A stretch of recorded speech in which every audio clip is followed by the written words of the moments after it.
ಬೇಕಾಗಿರೋ ಕ್ಷಮೆ ಇರ್ಲಿ ರವೀಂದ್ರ ರೇಷ್ಮೆ ಸರ್, ಹಿಂಗೆ ಜವಾಬ್ದಾರರಾಗಬೇಕಾಗಿರುವ ಹೈಕಮಾಂಡ್ ಅದರಲ್ಲೂ ನೇರವಾಗಿ ರಾಹುಲ್ ಗಾಂಧಿ ಅವರು ಒಂದು ಮೀಟಿಂಗಿಗೂ ಅವಕಾಶ ಕೊಡದಲೇ ಒಂದ್ ಅರ್ಥದಲ್ಲಿ ಕಣ್ಣಾಮುಚ್ಚಾಲೆ ಆಟ ಆಡ್ತಿರೋದು, ಇದಕ್ಕೆ ಏನ್ ಅರ್ಥ ಇರಬಹುದು? ಅಥವಾ ಅಂಥದ್ದೊಂದು ಅನಿವಾರ್ಯ ಪರಿಸ್ಥಿತಿ ರಾಹುಲ್ ಗಾಂಧಿ ಅವ್ರಿಗೆ ಏನ್ ಬಂದಿರೋದು ಅಂತ? ಹೈಕಮಾಂಡ್ ಈ ತರ ಪ್ರಾದೇಶಿಕ ನಾಯಕರೊಂದಿಗೆ ಅವರ ರಾಜಕೀಯ ಬದುಕರೊಂದಿಗೆ ಚೆಲ್ಲಾಟ ಆಡಿ ಆಡಿ ಸಾಕಷ್ಟು ಸಾರಿ ಕೈ ಸುಟ್ಕೊಂಡಿದ್ದಾರೆ.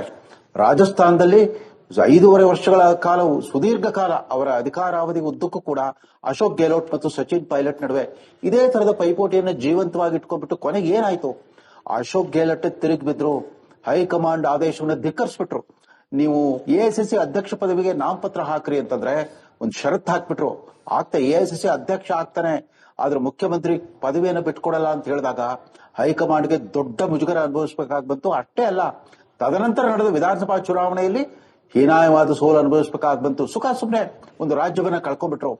ಅದೇ ರೀತಿ ಪಂಜಾಬ್ ರಾಜ್ಯದಲ್ಲಿ ಹಿರಿಯ ಅನುಭವಿ ಮುಖ್ಯಮಂತ್ರಿ ರಾಜಾ ಅಮರಿಂದರ್ ಸಿಂಗ್ ಅವರಿದ್ರು.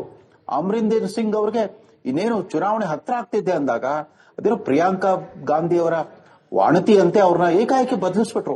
ಯುವ ನಾಯಕತ್ವನ ತರ್ತೀವಿ ಅಂದ್ಬಿಟ್ಟು ಪಾಪ ಚೆನ್ನಿ ಅನ್ನೋರ್ನ ತಂದ್ರು. ದಲಿತ ಮುಖ್ಯಮಂತ್ರಿ ಅಂತ. ಪಾಪ ಮುಖ್ಯಮಂತ್ರಿಗೆ ಸೆಟ್ಲ್ ಆಗ್ಲಿಕ್ಕೆ ಕಾಲಾವಕಾಶವೂ ಇರಲಿಲ್ಲ. ಅಷ್ಟೇ ಅಲ್ಲ, ಅಮರಿಂದರ್ ಸಿಂಗ್ ಮತ್ತು ಅವರ ಬೆಂಬಲಿಗ ಕಾರ್ಯಕರ್ತರಲ್ಲಾದ ಆ ನಿರಾಶೆ ಅದು ಎಂತ ಪರಿಣಾಮ ಆಯ್ತು ಅಂತಂದ್ರೆ, ಈ ಕಡೆ ಕಾಂಗ್ರೆಸ್ ಇಲ್ಲ, ಬಿಜೆಪಿ ಇಲ್ಲ, ಅಕಾಲಿದಳವೂ ಇಲ್ಲ. ಆಮ್ ಆದ್ಮಿ ಪಕ್ಷ 116ಕ್ಕೆ 94 ಸೀಟ್ ಪಡೆದು ಪ್ರಚಂಡ ಗೆಲುವು ಸಾಧಿಸಿದಾಗ ಕಾಂಗ್ರೆಸ್ ಮತ್ತೆ ಅಲ್ಲೂ ಕೂಡ ನೆಲ ಕಚ್ಚಬೇಕಾಗಿ ಬಂತು. ಛತ್ತೀಸ್ಗಢದಲ್ಲಿ ಕೂಡ ಅವ್ರಿಗೆ ಇದೇ ಅನುಭವ ಆಯಿತು. ಅಲ್ಲೂ ಕೂಡ ಮುಖ್ಯಮಂತ್ರಿ ಭೂಪೇಶ್ ಬಾಘೇಲ್ ಮತ್ತು TN ಸಿಂಗ್ದೇವ್ ಜೊತೆಗೆ ಇದೇ ತರದ ಆಟ ಆಡ್ತಾ ಬಂದ್ರು. 2.5 ವರ್ಷ ಒಳ ಒಪ್ಪಂದ ಆಗಿಲ್ಲ, ಹಸ್ತಾಂತರ ಮಾಡ್ತಾರೆ, ಇಲ್ಲ. ಅವರು ಬಹಿರಂಗವಾಗಿ ತಮ್ಮ ನಿರಾಸೆಯನ್ನು ತೋಡ್ಕೊಂಡಾಗ್ಲೂ ಕೂಡ ಅವ್ರು ಸಿಂಗ್ದೇವ್ಗೆ ಯಾವುದೇ ತರದ ಫಲ ಸಿಗ್ಲಿಲ್ಲ. ಕಡೆಗೆ ಏನಾಯ್ತು? ಎಲ್ಲ ಎಕ್ಸಿಟ್ ಪೋಲ್ಗಳು ಛತ್ತೀಸ್ಗಢದಲ್ಲಿ ಕಾಂಗ್ರೆಸ್ ಜಯಬೇರಿ ವಾರಿಸುತ್ತೆ ಅಂತಿತ್ತು, ಎಲ್ಲ ತಿರುಗುಮುರುಗಾಯ್ತು. ಅಲ್ಲೂ ಕೂಡ ಸೋಲು ಅನುಭವಿಸಬೇಕಾಗಿ ಬಂತು. ಕಾಂಗ್ರೆಸ್ ಹೈಕಮಾಂಡ್, ನಾನು ಇವತ್ತಲ್ಲ, ಕಳೆದ ಸುಮಾರು 30-40 ವರ್ಷಗಳಿಂದ ನೋಡ್ತಾ ಬಂದಿದ್ದೇನೆ. ಕಾಂಗ್ರೆಸ್ ಹೈಕಮಾಂಡಿನ ಒಂದು ವಿಶಿಷ್ಟ ಜಾಯಮಾನ ಏನು ಅಂತಂದ್ರೆ, ತಮ್ಮ ಸ್ವಂತ ವ್ಯಕ್ತಿತ್ವ, ವರ್ಚಸ್ಸು, ಪರಿಶ್ರಮದ ಬಲದಿಂದ ಯಾರಾದ್ರೂ ಪ್ರಾದೇಶಿಕ ನಾಯಕ ಸ್ವಲ್ಪ ಬೆಳೀತಾ ಇದ್ದಾರೆ ಅಂತಂದ್ರೆ ಒಂದಿಲ್ಲೊಂದು ನೆಪದಲ್ಲಿ ಅವ್ರನ್ನ ದಮನ ಮಾಡ್ಬಿಡೋದು, ಅವ್ರ ಉತ್ಸಾಹ ಬತ್ತಿ ಹೋಗುವಂತ ಒಂದು ನಿರ್ಧಾರವನ್ನ ಕೈಗೊಂಡ್ಬಿಟ್ಟು ತಮ್ಮಷ್ಟಕ್ಕೆ ತಾವೇ ಗೆಲುವನ್ನು ಸೋಲನ್ನಾಗಿ ಪರಿವರ್ತಿಸಿಕೊಳ್ಳುವ ಒಂದು ಕಲೆ ಅವರಿಗೆ ಸಿದ್ಧಿಸ್ಬಿಟ್ಟಿದೆ ಅಂತ ಕಾಣುತ್ತೆ ಹೈಕಮಾಂಡ್ಗೆ. ಕರ್ನಾಟಕದ ಅನೇಕ ನಾಯಕರುಗಳು ಇದೇ ತರ ಬೇರೆ ಉಳ್ಳ ನಾಯಕರೆಲ್ಲ ಇದೇ ತರ ದಮನವಾಗಿ ಹೋಗ್ಬಿಟ್ರು. ಸ್ವತಃ ದೇವರಾಜ್ ಅರಸರು ಅದಕ್ಕೊಂದು ಉದಾಹರಣೆ. ಇನ್ನೇನ್ ದೇವರಾಜ್ ಅರಸರು 8 ವರ್ಷಕ್ಕೂ ಕೂಡ ಇಂದಿರಾ ಗಾಂಧಿ ನಿಷ್ಠೆಯನ್ನ ಬದಲಿಸಿರ್ಲಿಲ್ಲ. ಅದ್ಯಾರ್ದೋ ಕಿವಿ ಮಾತು ಕೇಳ್ಬಿಟ್ಟು ಇಂದಿರಾ ಗಾಂಧಿ ಅವರು ದೇವರಾಜ್ ಅರಸರ ದೂರ ಇಡಕ್ ಹೋಗ್ಬಿಟ್ಟು ಪಕ್ಷ ಒಡೆದೋಯ್ತು. ಅಲ್ಲಿಂದಾಚೆ ಕಾಂಗ್ರೆಸ್ ಪಕ್ಷ ಕರ್ನಾಟಕದಲ್ಲಿ ಯಾವತ್ತೂ ಸುಭದ್ರ ನೆಲಗಟ್ಟನ್ನು ಕಂಡ್ಕೊಳ್ಳೇ ಇಲ್ಲ. ಒಂದಾದ್ಮೇಲೆ ಒಂದು ಇದೇ ತರದ ಪತನ ಆಗ್ತಾ ಬಂತು. ಅವ್ರ ನಂತರ ಬಂದು ಗುಂಡೂರಾವ್ ಕೂಡ ಮುಖ್ಯಮಂತ್ರಿ ಪದವಿ ಕಳ್ಕೊಂಡ್ಮೇಲೆ ಪ್ರಣಬ್ ಮುಖರ್ಜಿ ಅವ್ರ ಜೊತೆಗೆ ಸೇರ್ಕೊಂಡ್ಬಿಟ್ಟು ಪ್ರತ್ಯೇಕ ಕಾಂಗ್ರೆಸ್ ಪಕ್ಷವನ್ನ ಕಟ್ಕೊಂಡಿದ್ರು, ಕಾಂಗ್ರೆಸ್ ಸಮಾಜವಾದಿ ಪಾರ್ಟಿ ಅಂತ ಅಂದ್ಬಿಟ್ಟು. ಅದೇ ಪರಿಸ್ಥಿತಿಯನ್ನ ಬಂಗಾರಪ್ಪನವರು ಕೂಡ ಎದುರಿಸಿದ್ರು. ಬಂಗಾರಪ್ಪನವರು ಕೂಡ ಕರ್ನಾಟಕ ವಿಕಾಸ್ ಪಾರ್ಟಿ ಇತ್ಯಾದಿಗಳನ್ನು ಕಟ್ಕೊಂಡ್ಬಿಟ್ಟಿದ್ರು. ಕರ್ನಾಟಕ ಕಾಂಗ್ರೆಸ್ ತಮ್ಮದೇ ಆದ ಒಂದು ಪ್ರತ್ಯೇಕ ಪಕ್ಷವನ್ನು ಕಟ್ಕೊಂಡು ಹೋಗ್ಬಿಟ್ಟು ಕಾಂಗ್ರೆಸ್ ನಿರ್ಣಯ ಮಾಡ್ಬಿಟ್ರು. 1994 ಚುನಾವಣೆಯಲ್ಲಿ ಕಾಂಗ್ರೆಸ್ ಪಕ್ಷ 172 ಒಮ್ಮೆಲೆ 36 ಕಳೆದ್ಬಿಡ್ತು. ಕರ್ನಾಟಕದಲ್ಲಿ ಬಿಜೆಪಿ ನೆಲೆಯೂರಿದ್ದೇ ಆ ಚುನಾವಣೆ ನಂತರ. ಇದು ಈ ತರದ ವೃತ್ತಾಂತಗಳಿಂದ ಕಾಂಗ್ರೆಸ್ ಹೈಕಮಾಂಡ್ ಪಾಠ ಕಲಿತಾ ಇಲ್ಲ ಅಂತ ಕಾಣುತ್ತೆ. ಅದ್ರ ಬದಲು ಸ್ಪಷ್ಟವಾಗಿ ಮೊದಲೇ ಹೇಳಿರ್ಬೇಕಾಗಿತ್ತು DK ಶಿವಕುಮಾರ್ ಅವ್ರಿಗೆ, ನೀವು ಯಾವತ್ತೂ ಅಡ್ಡಿಪಡಿಸಬಾರದು. ಸಿದ್ದರಾಮಯ್ಯನವ್ರಿಗೆ 5 ವರ್ಷಗಳ ಕಾಲ ಅಬಾಧಿತವಾಗಿ ರಾಜ್ಯಭಾರ ನಡೆಸಲಿಕ್ಕೆ ಅವಕಾಶ ಮಾಡಿಕೊಡ್ಬೇಕು ಅಂತ ಹೇಳಿದ್ರೆ ಅವರು ಕೂಡ ಏನು ಯಾವುದೇ ನಿರೀಕ್ಷೆ ಇಟ್ಕೊಳ್ತಿರ್ಲಿಲ್ಲ. ಬೇಕಾಗಿರೋ ಕ್ಷಮೆ ಇರ್ಲಿ ರವೀಂದ್ರ ರೇಷ್ಮೆ ಸರ್, ಹಿಂಗೆ ಜವಾಬ್ದಾರರಾಗಬೇಕಾಗಿರುವ ಹೈಕಮಾಂಡ್ ಅದರಲ್ಲೂ ನೇರವಾಗಿ ರಾಹುಲ್ ಗಾಂಧಿ ಅವರು ಒಂದು ಮೀಟಿಂಗಿಗೂ ಅವಕಾಶ ಕೊಡದಲೇ ಒಂದ್ ಅರ್ಥದಲ್ಲಿ ಕಣ್ಣಾಮುಚ್ಚಾಲೆ ಆಟ ಆಡ್ತಿರೋದು, ಇದಕ್ಕೆ ಏನ್ ಅರ್ಥ ಇರಬಹುದು? ಅಥವಾ ಅಂಥದ್ದೊಂದು ಅನಿವಾರ್ಯ ಪರಿಸ್ಥಿತಿ ರಾಹುಲ್ ಗಾಂಧಿ ಅವ್ರಿಗೆ ಏನ್ ಬಂದಿರೋದು ಅಂತ? ಹೈಕಮಾಂಡ್ ಈ ತರ ಪ್ರಾದೇಶಿಕ ನಾಯಕರೊಂದಿಗೆ ಅವರ ರಾಜಕೀಯ ಬದುಕರೊಂದಿಗೆ ಚೆಲ್ಲಾಟ ಆಡಿ ಆಡಿ ಸಾಕಷ್ಟು ಸಾರಿ ಕೈ ಸುಟ್ಕೊಂಡಿದ್ದಾರೆ. ರಾಜಸ್ಥಾನದಲ್ಲಿ 5.5 ವರ್ಷಗಳ ಕಾಲ, ಸುದೀರ್ಘ ಕಾಲ ಅವರ ಅಧಿಕಾರಾವಧಿ ಉದ್ದಕ್ಕೂ ಕೂಡ ಅಶೋಕ್ ಗೆಹ್ಲೋಟ್ ಮತ್ತು ಸಚಿನ್ ಪೈಲಟ್ ನಡುವೆ ಇದೇ ತರದ ಪೈಪೋಟಿಯನ್ನು ಜೀವಂತವಾಗಿ ಇಟ್ಕೊಂಡ್ಬಿಟ್ಟು ಕೊನೆಗೆ ಏನಾಯ್ತು? ಅಶೋಕ್ ಗೆಹ್ಲೋಟ್ ತಿರುಗಿ ಬಿದ್ರು, ಹೈಕಮಾಂಡ್ ಆದೇಶವನ್ನು ಧಿಕ್ಕರಿಸ್ಬಿಟ್ರು. ನೀವು ಎಐಸಿಸಿ ಅಧ್ಯಕ್ಷ ಪದವಿಗೆ ನಾಮಪತ್ರ ಹಾಕ್ರಿ ಅಂತಂದ್ರೆ ಒಂದು ಷರತ್ತು ಹಾಕ್ಬಿಟ್ರು. ಆಗ್ತಾ ಎಐಸಿಸಿ ಅಧ್ಯಕ್ಷ ಆಗ್ತಾನೆ, ಆದ್ರೆ ಮುಖ್ಯಮಂತ್ರಿ ಪದವಿಯನ್ನು ಬಿಟ್ಕೊಡಲ್ಲ ಅಂತ ಹೇಳಿದಾಗ ಹೈಕಮಾಂಡ್ಗೆ ದೊಡ್ಡ ಮುಜುಗರ ಅನುಭವಿಸಬೇಕಾಗಿ ಬಂತು. ಅಷ್ಟೇ ಅಲ್ಲ, ತದನಂತರ ನಡೆದ ವಿಧಾನಸಭಾ ಚುನಾವಣೆಯಲ್ಲಿ ಹೀನಾಯವಾದ ಸೋಲು ಅನುಭವಿಸಬೇಕಾಗಿ ಬಂತು. ಸುಖ ಸುಮ್ಮನೆ ಒಂದು ರಾಜ್ಯವನ್ನ ಕಳ್ಕೊಂಡ್ಬಿಟ್ರು. ಅದೇ ರೀತಿ ಪಂಜಾಬ್ ರಾಜ್ಯದಲ್ಲಿ ಹಿರಿಯ ಅನುಭವಿ ಮುಖ್ಯಮಂತ್ರಿ ರಾಜ ಅಮರಿಂದರ್ ಸಿಂಗ್ ಅವರಿದ್ರು. ಅಮರಿಂದರ್ ಸಿಂಗ್ ಅವ್ರಿಗೆ ಇನ್ನೇನು ಚುನಾವಣೆ ಹತ್ರ ಆಗ್ತಿದ್ದೆ ಅಂದಾಗ ಅದೇನು ಪ್ರಿಯಾಂಕಾ ಗಾಂಧಿ ಅವರ ವಾಣತಿ ಅಂತೆ ಅವ್ರನ್ನ ಏಕಾಏಕಿ ಬದಲಿಸ್ಬಿಟ್ರು. ಯುವ ನಾಯಕತ್ವನ ತರ್ತೀವಿ ಅಂದ್ಬಿಟ್ಟು ಪಾಪ ಚೆನ್ನಿ ಅನ್ನೋರ್ನ ತಂದ್ರು. ದಲಿತ ಮುಖ್ಯಮಂತ್ರಿ ಅಂತ.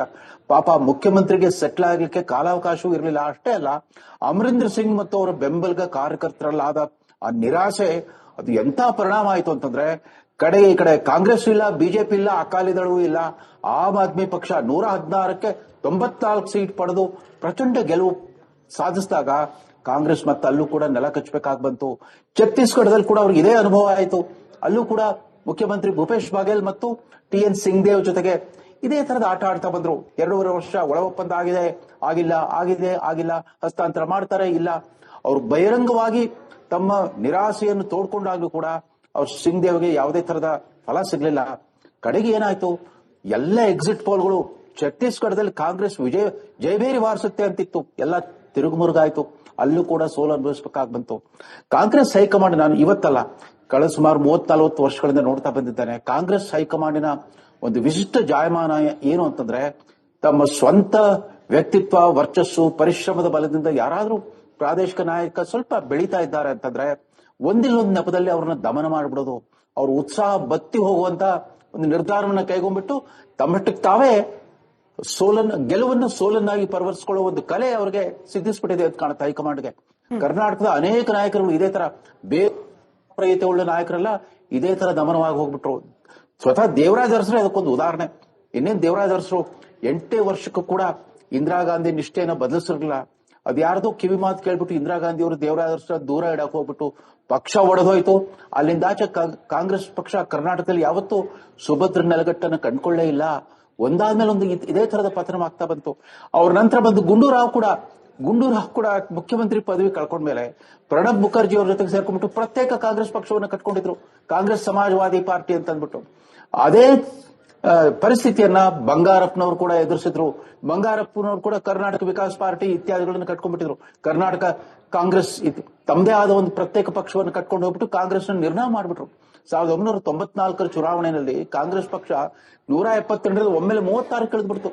ಕರ್ನಾಟಕದಲ್ಲಿ ಬಿಜೆಪಿ ನೆಲೆಯೂರಿದ್ದೇ ಆ ಚುನಾವಣೆ ನಂತರ. ಇದು ಈ ತರದ ವೃತ್ತಾಂತಗಳಿಂದ ಕಾಂಗ್ರೆಸ್ ಹೈಕಮಾಂಡ್ ಪಾಠ ಕಲಿತಾ ಇಲ್ಲ ಅಂತ ಕಾಣುತ್ತೆ.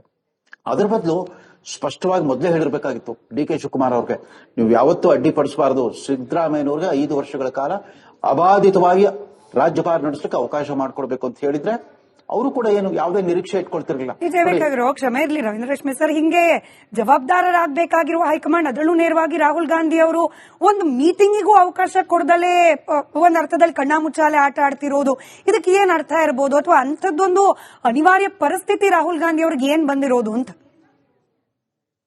ಹೈಕಮಾಂಡ್ ಈ ತರ ಪ್ರಾದೇಶಿಕ ನಾಯಕರೊಂದಿಗೆ, ಅವರ ರಾಜಕೀಯ ಬದುಕಿನೊಂದಿಗೆ ಚೆಲ್ಲಾಟ ಆಡಿ ಸಾಕಷ್ಟು ಸಾರಿ ಕೈ ಸುಟ್ಕೊಂಡಿದ್ದಾರೆ. ರಾಜಸ್ಥಾನದಲ್ಲಿ 5.5 ವರ್ಷಗಳ ಕಾಲ, ಸುದೀರ್ಘ ಕಾಲ ಅವರ ಅಧಿಕಾರಾವಧಿ ಉದ್ದಕ್ಕೂ ಕೂಡ ಅಶೋಕ್ ಗೆಹ್ಲೋಟ್ ಮತ್ತು ಸಚಿನ್ ಪೈಲಟ್ ನಡುವೆ ಇದೇ ತರದ ಪೈಪೋಟಿಯನ್ನು ಜೀವಂತವಾಗಿ ಇಟ್ಕೊಂಡ್ಬಿಟ್ಟು ಕೊನೆಗೆ ಏನಾಯ್ತು, ಅಶೋಕ್ ಗೆಹ್ಲೋಟ್ ತಿರುಗಿ ಬಿದ್ರು.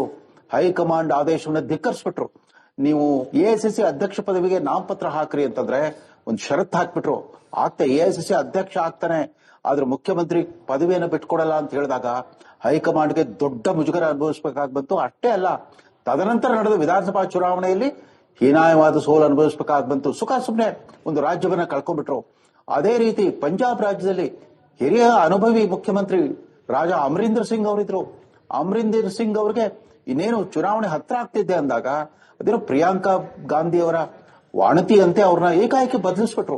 ಯುವ ನಾಯಕತ್ವನ ತರ್ತೀವಿ ಅಂದ್ಬಿಟ್ಟು ಪಾಪ ಚೆನ್ನಿ ಅನ್ನೋರ್ನ ತಂದ್ರು.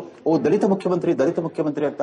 ಪಾಪ ಮುಖ್ಯಮಂತ್ರಿಗೆ ಸೆಟ್ಲ್ ಆಗ್ಲಿಕ್ಕೆ ಕಾಲಾವಕಾಶವೂ ಇರಲಿಲ್ಲ. ಅಷ್ಟೇ ಅಲ್ಲ, ಅಮರಿಂದರ್ ಸಿಂಗ್ ಮತ್ತು ಅವರ ಬೆಂಬಲಿಗ ಕಾರ್ಯಕರ್ತರಲ್ಲಾದ ಆ ನಿರಾಸೆ ಅದು ಎಂತ ಪರಿಣಾಮ ಆಯ್ತು ಅಂತಂದ್ರೆ, ಈ ಕಡೆ ಕಾಂಗ್ರೆಸ್ ಇಲ್ಲ, ಬಿಜೆಪಿ ಇಲ್ಲ, ಅಕಾಲಿದಳವೂ ಇಲ್ಲ. ಆಮ್ ಆದ್ಮಿ ಪಕ್ಷ 116ಕ್ಕೆ 94 ಸೀಟ್ ಪಡೆದು ಪ್ರಚಂಡ ಗೆಲುವು ಸಾಧಿಸಿದಾಗ ಕಾಂಗ್ರೆಸ್ ಮತ್ತೆ ಅಲ್ಲೂ ಕೂಡ ನೆಲ ಕಚ್ಚಬೇಕಾಗಿ ಬಂತು. ಛತ್ತೀಸ್ಗಢದಲ್ಲಿ ಕೂಡ ಅವ್ರಿಗೆ ಇದೇ ಅನುಭವ ಆಯಿತು. ಅಲ್ಲೂ ಕೂಡ ಮುಖ್ಯಮಂತ್ರಿ ಭೂಪೇಶ್ ಬಾಗೇಲ್ ಮತ್ತು TN ಸಿಂಗ್ದೇವ್ ಜೊತೆಗೆ ಇದೇ ತರದ ಆಟ ಆಡ್ತಾ ಬಂದ್ರು. 2.5 ವರ್ಷ ಒಳ ಒಪ್ಪಂದ ಆಗಿಲ್ಲ, ಹಸ್ತಾಂತರ ಮಾಡ್ತಾರೆ ಇಲ್ಲ. ಅವ್ರು ಬಹಿರಂಗವಾಗಿ ತಮ್ಮ ನಿರಾಸೆಯನ್ನು ತೋಡ್ಕೊಂಡಾಗ್ಲೂ ಕೂಡ ಅವ್ರ ಸಿಂಗ್ದೇವ್ಗೆ ಯಾವುದೇ ತರದ ಫಲ ಸಿಗ್ಲಿಲ್ಲ. ಕಡೆಗೆ ಏನಾಯ್ತು, ಎಲ್ಲ ಎಕ್ಸಿಟ್ ಪೋಲ್ಗಳು ಛತ್ತೀಸ್ಗಢದಲ್ಲಿ ಕಾಂಗ್ರೆಸ್ ಜಯಬೇರಿ ವಾರಿಸುತ್ತೆ ಅಂತಿತ್ತು, ಎಲ್ಲ ತಿರುಗುಮುರುಗಾಯ್ತು. ಅಲ್ಲೂ ಕೂಡ ಸೋಲು ಅನುಭವಿಸಬೇಕಾಗಿ ಬಂತು.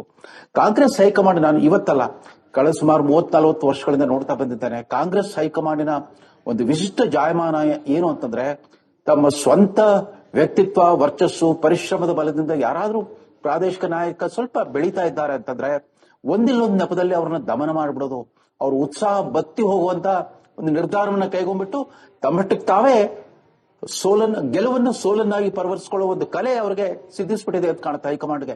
ಕರ್ನಾಟಕದ ಅನೇಕ ನಾಯಕರುಗಳು ಇದೇ ತರ ಬೇರೆ ಉಳ್ಳ ನಾಯಕರೆಲ್ಲ ಇದೇ ತರ ದಮನವಾಗಿ ಹೋಗ್ಬಿಟ್ರು. ಸ್ವತಃ ದೇವರಾಜ ಅರಸರು ಅದಕ್ಕೊಂದು ಉದಾಹರಣೆ. ಇನ್ನೇನ್ ದೇವರಾಜ ಅರಸರು 8 ವರ್ಷಕ್ಕೂ ಕೂಡ ಇಂದಿರಾ ಗಾಂಧಿ ನಿಷ್ಠೆಯನ್ನು ಬದಲಿಸಿರಲಿಲ್ಲ. ಅದ್ಯಾರ್ದೋ ಕಿವಿ ಮಾತು ಕೇಳ್ಬಿಟ್ಟು ಇಂದಿರಾ ಗಾಂಧಿ ಅವರು ದೇವರಾಜ ಅರಸರ ದೂರ ಇಡಕ್ ಹೋಗ್ಬಿಟ್ಟು ಪಕ್ಷ ಒಡೆದೋಯ್ತು. ಅಲ್ಲಿಂದಾಚೆ ಕಾಂಗ್ರೆಸ್ ಪಕ್ಷ ಕರ್ನಾಟಕದಲ್ಲಿ ಯಾವತ್ತೂ ಸುಭದ್ರ ನೆಲಗಟ್ಟನ್ನು ಕಂಡ್ಕೊಳ್ಳೇ ಇಲ್ಲ. ಒಂದಾದ್ಮೇಲೆ ಒಂದು ಇದೇ ತರದ ಪತನ ಆಗ್ತಾ ಬಂತು. ಅವ್ರ ನಂತರ ಬಂದು ಗುಂಡೂರಾವ್ ಕೂಡ ಮುಖ್ಯಮಂತ್ರಿ ಪದವಿ ಕಳ್ಕೊಂಡ್ಮೇಲೆ ಪ್ರಣಬ್ ಮುಖರ್ಜಿ ಅವ್ರ ಜೊತೆಗೆ ಸೇರ್ಕೊಂಡ್ಬಿಟ್ಟು ಪ್ರತ್ಯೇಕ ಕಾಂಗ್ರೆಸ್ ಪಕ್ಷವನ್ನು ಕಟ್ಕೊಂಡಿದ್ರು, ಕಾಂಗ್ರೆಸ್ ಸಮಾಜವಾದಿ ಪಾರ್ಟಿ ಅಂತ ಅಂದ್ಬಿಟ್ಟು. ಅದೇ ಪರಿಸ್ಥಿತಿಯನ್ನ ಬಂಗಾರಪ್ಪನವರು ಕೂಡ ಎದುರಿಸಿದ್ರು. ಬಂಗಾರಪ್ಪನವರು ಕೂಡ ಕರ್ನಾಟಕ ವಿಕಾಸ್ ಪಾರ್ಟಿ ಇತ್ಯಾದಿಗಳನ್ನು ಕಟ್ಕೊಂಡ್ಬಿಟ್ಟಿದ್ರು. ಕರ್ನಾಟಕ ಕಾಂಗ್ರೆಸ್ ತಮ್ಮದೇ ಆದ ಒಂದು ಪ್ರತ್ಯೇಕ ಪಕ್ಷವನ್ನು ಕಟ್ಕೊಂಡು ಹೋಗ್ಬಿಟ್ಟು ಕಾಂಗ್ರೆಸ್ ನಿರ್ಣಯ ಮಾಡ್ಬಿಟ್ರು. 1994 ಚುನಾವಣೆಯಲ್ಲಿ ಕಾಂಗ್ರೆಸ್ ಪಕ್ಷ 172 ಒಮ್ಮೆಲೆ 36 ಕಳೆದ್ಬಿಡ್ತು. ಕರ್ನಾಟಕದಲ್ಲಿ ಬಿಜೆಪಿ ನೆಲೆಯೂರಿದ್ದೇ ಆ ಚುನಾವಣೆ ನಂತರ. ಇದು ಈ ತರದ ವೃತ್ತಾಂತಗಳಿಂದ ಕಾಂಗ್ರೆಸ್ ಹೈಕಮಾಂಡ್ ಪಾಠ ಕಲಿತಾ ಇಲ್ಲ ಅಂತ ಕಾಣುತ್ತೆ. ಅದರ ಬದಲು ಸ್ಪಷ್ಟವಾಗಿ ಮೊದಲೇ ಹೇಳಿರ್ಬೇಕಾಗಿತ್ತು ಡಿ ಕೆ ಶಿವಕುಮಾರ್ ಅವ್ರಿಗೆ, ನೀವು ಯಾವತ್ತೂ ಅಡ್ಡಿಪಡಿಸಬಾರದು, ಸಿದ್ದರಾಮಯ್ಯನವ್ರಿಗೆ 5 ವರ್ಷಗಳ ಕಾಲ ಅಬಾಧಿತವಾಗಿ ರಾಜ್ಯಭಾರ ನಡೆಸಲಿಕ್ಕೆ ಅವಕಾಶ ಮಾಡಿಕೊಡ್ಬೇಕು ಅಂತ ಹೇಳಿದ್ರೆ ಅವರು ಕೂಡ ಏನು ಯಾವುದೇ ನಿರೀಕ್ಷೆ ಇಟ್ಕೊಳ್ತಿರ್ಲಿಲ್ಲ.